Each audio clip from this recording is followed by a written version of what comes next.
Halo, assalamualaikum warahmatullahi wabarakatuh. Apa kabar teman-teman semuanya? Gimana kabarnya? Gimana tradingnya minggu kemarin?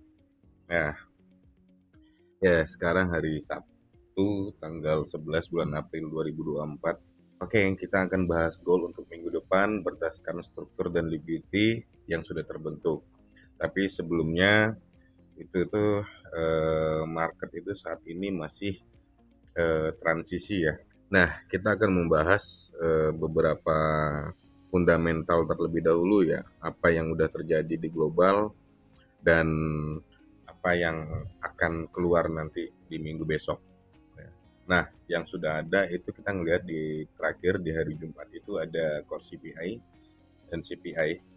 Nah, di sini nih CPI-nya previousnya itu 2,4, forecast-nya 3,4 dan ternyata actualnya itu lebih rendah dari forecast. CPI per month-nya previousnya 0,3, forecast-nya itu naik itu 1%, dan ternyata actualnya itu di bawah forecast tetapi masih berada di atas previousnya.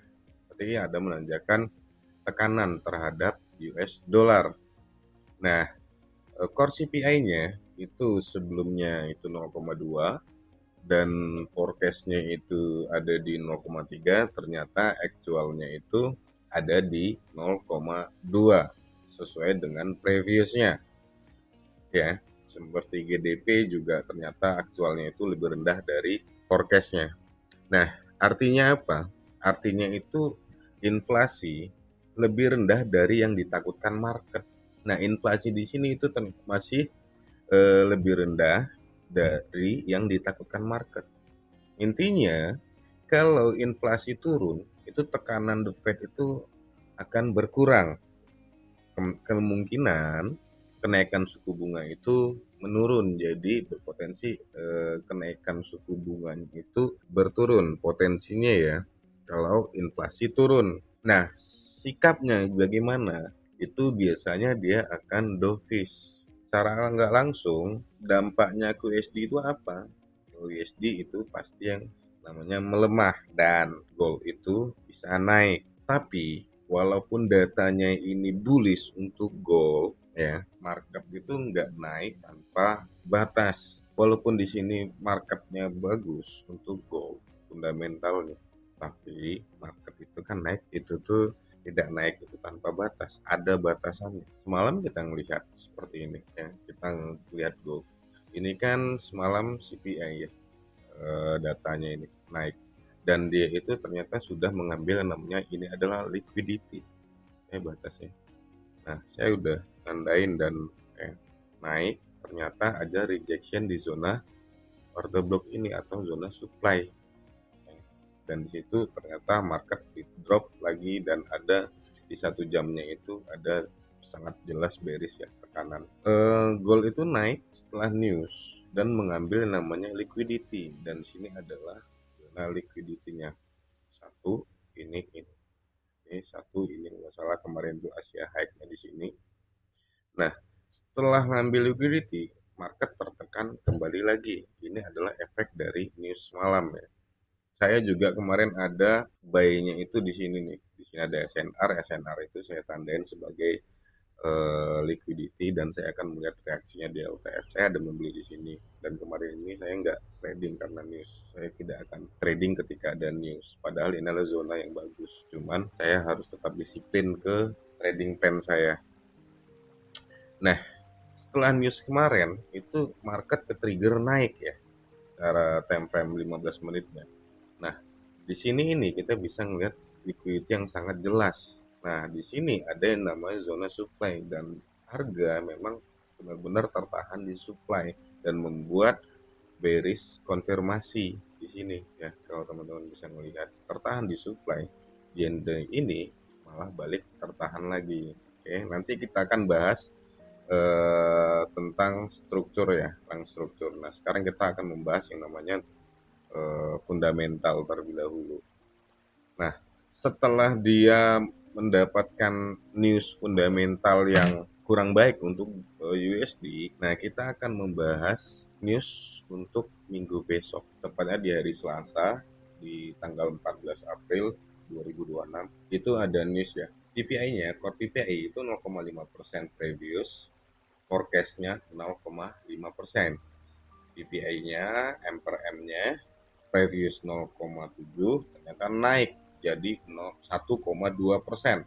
Nah, artinya apa? Dari sisi produsen, itu biaya produksi di Amerika itu naik. Jadi dari sisi produsen ya, itu biaya produksi di sana itu naik.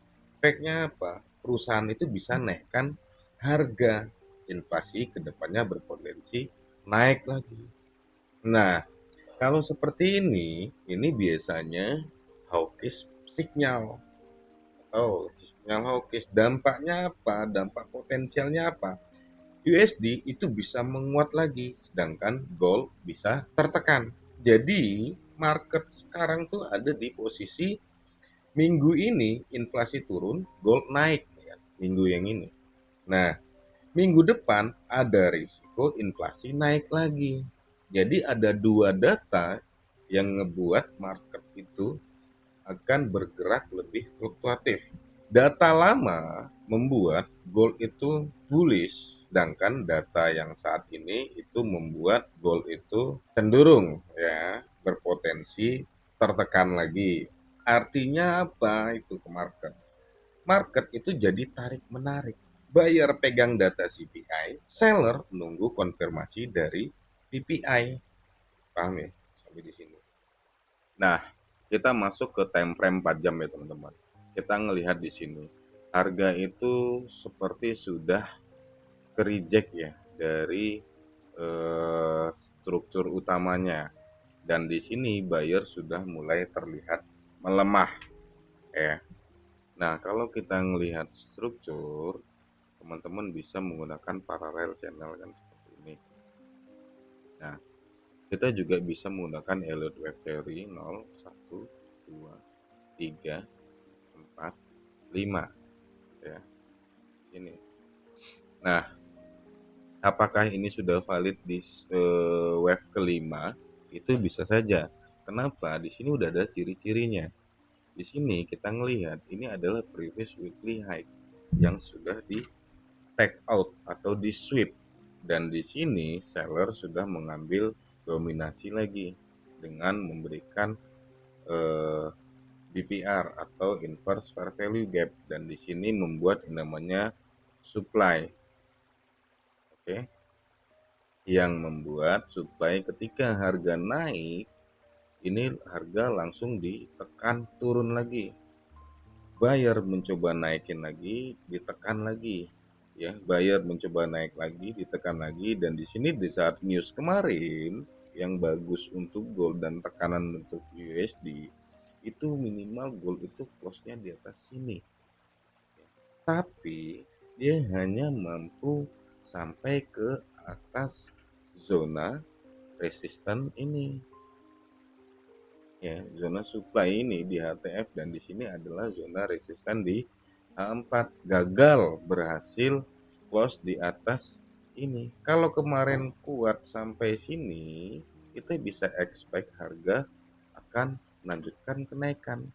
Tapi faktanya setelah news, direction-nya malah ditarik ke bawah. Dari sini kita bisa melihat berarti dominasi pasarnya itu sudah dimasukin oleh seller. Ya, itu potensi ya teman-teman. Kenapa? Di sini kita ngelihat, apakah saya ngelihatnya di sini adalah fase awal distribusi dari market untuk melakukan apa? Untuk melakukan yang namanya penurunan secara struktur ya teman-teman. Nah, karena apa? Karena kita lihat di sini banyak banget yang namanya liquidity. Ini terus ini liquidity ini. Kenapa? Di sini adalah kalau secara daily ini adalah low validnya. Dan kalau di weekly teman-teman bisa melihat, kalau teman-teman bisa menggunakan CRT atau yang bisa menggunakan CRT, ini adalah potensi liquidity CRT low-nya dan di sini adalah low-nya 1. Oke. Nah, di sini nah ya, ini adalah target-target liquidity yang sangat jelas ya. Dan saya pikir ini lemah ya, lemah dan mudah untuk diambil dengan pergerakan harga nanti.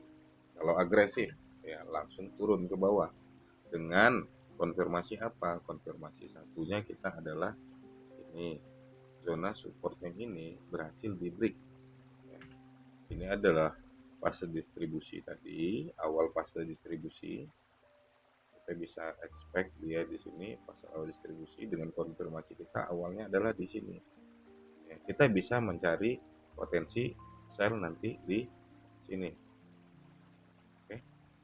Dengan syarat dia harus berhasil close di bawah ini dan ini. Zona tahanannya mana? Zona tahanannya ini. Nah, di sini teman-teman. Nanti kalau benar-benar ini di bawah ke atas retracement baru kita ngambil posisi sell di zona ini satu. Nah, tapi lebih baik kita mencari yang namanya tunggu dia mengambil likuiditas karena saya melihat di sini ada zona-zona likuiditas. Ya. Dia melakukan manipulasi dulu, drop, naik, akumulasi, manipulasi, baru drop. Nah, akumulasi manipulasi di dalam fase distribusi, ya teman-teman. Jadi dia ambil liquidity-nya dulu ini, liquidity ini, dia baru melakukan yang namanya drop.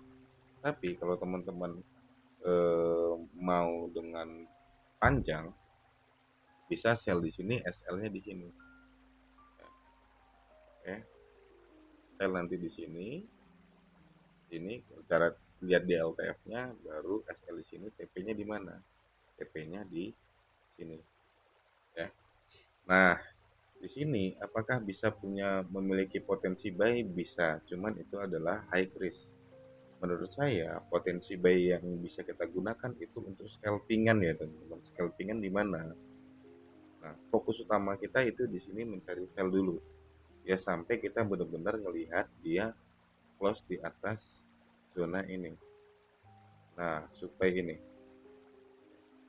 Nah, di sini kita ngelihat di sini ada displacement kuat nanti. Displacement kuat yang buat gold itu kita ngelihat reaksi dari buyer itu mulai masuk. Berarti sell invalid di sini. Oke. Ini menjadi invalidation ke atas, malah marketnya ke atas, tanda buyer itu mulai masuk. Minimal itu dia harus close di atas ini nih teman-teman. Untuk menandakan dia itu kuat untuk naik. Tapi saya melihat di sini ini adalah tahap awal distribusi. Untuk apa? Untuk melanjutkan yang namanya penurunan. Untuk melanjutkan yang namanya penurunan. Ketika ini udah di break, ya udah kita mencari follow ini. Ya, kalau melihat dari line chart, nah di sini kita bisa melihat invalidation untuk apa? Untuk market structure shift. Kita bisa expect begini buat lower high atau ini potensi lower high-nya. Oke, ya paham teman-teman?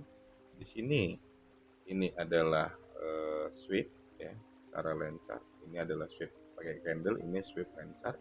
Di sini higher low-nya secara internal ya dari pergerakan ini. Di sini higher low, potensi ya, potensi higher low kalau dia berhasil yang namanya break of structure ke atas sini.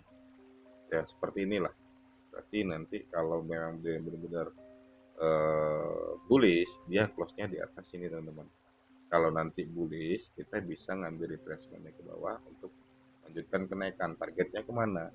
Targetnya ke sini dulu. Oke, terus yang kedua ke 5.000 atau channel ini nih. Nah, yang terdekatnya nggak usah jauh-jauh dulu, bisa kita ke sini. Ya, kita bisa mencari buy kalau nanti close-nya di atas level 4.820 atau 4.831 ya secara 4 jam. Oke, jangan terburu-buru. Kalau nanti dia bullish, kita akan mencari buy posisi. Berarti harga mungkin akan masih di bawah naik ke atas sebelum dibanting ya. Oke.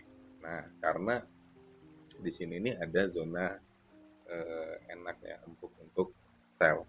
Tapi kalau nanti di sini memang sudah menjadi valid untuk distribusi ya, pas awal distribusi kita bisa mencari tunggu retracement-nya. Di sini terjadi break, kita tunggu retracement-nya, kita akan jual karena nanti di sini akan menjadi supply.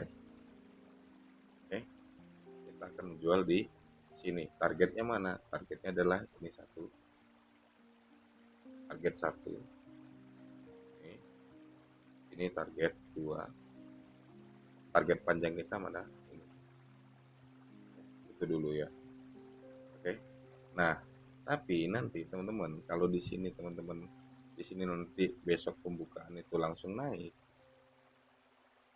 Begini, kita bisa melihat potensi harga di sini. Kalau nanti ada harga bisa memberikan informasi kita untuk kita sell, kita akan sell di sini. Tapi kalau tidak ada, jangan.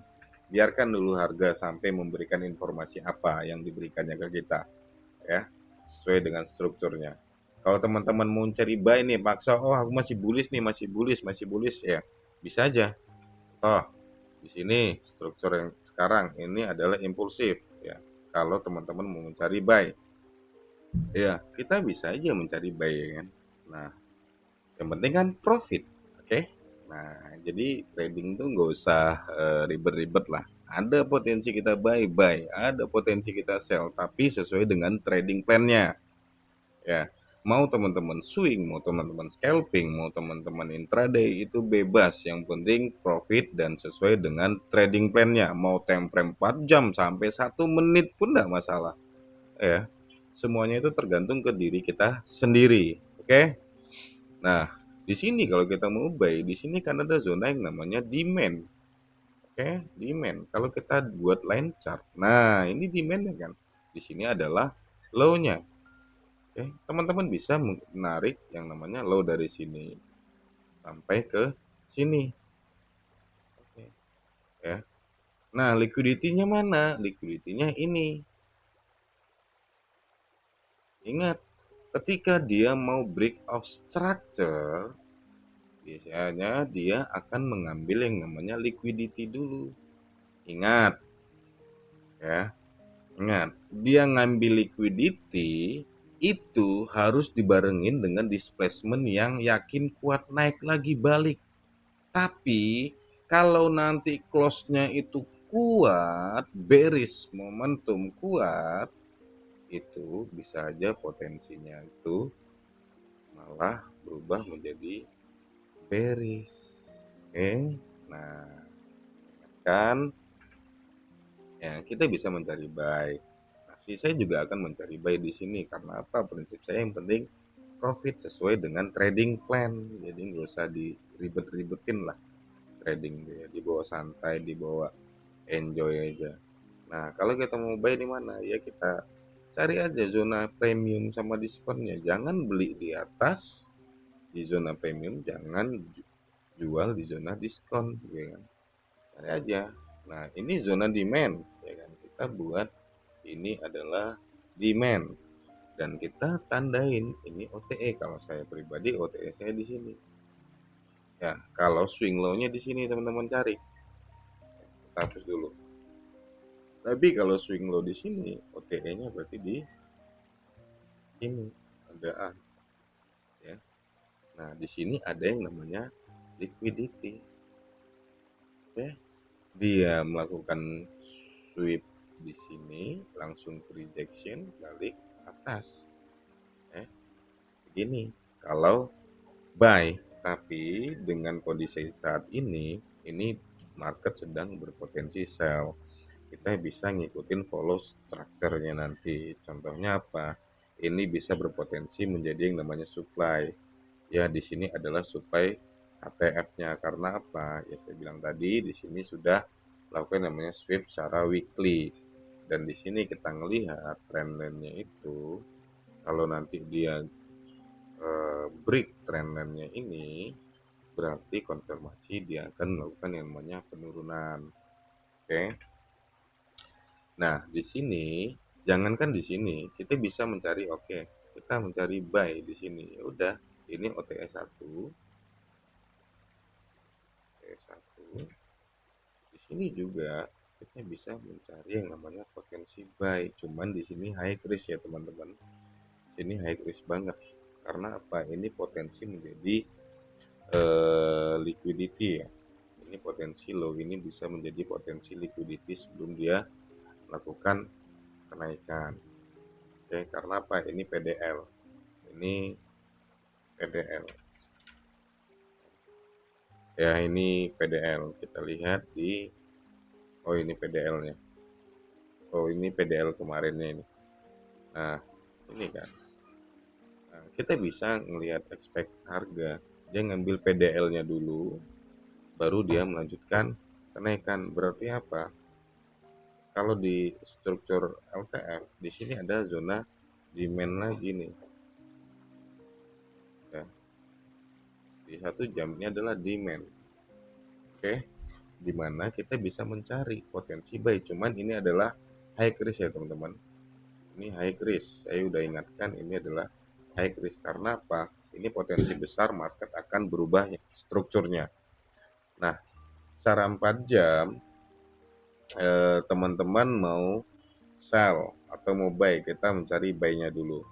Ya, potensi skenario kita buy itu kita bisa mencari zona di sini 1, OTE 1, dan di sini adalah OTE 2 kita. Setelah dia mengambil likuiditas ya. Cuman di sini itu high risk ya.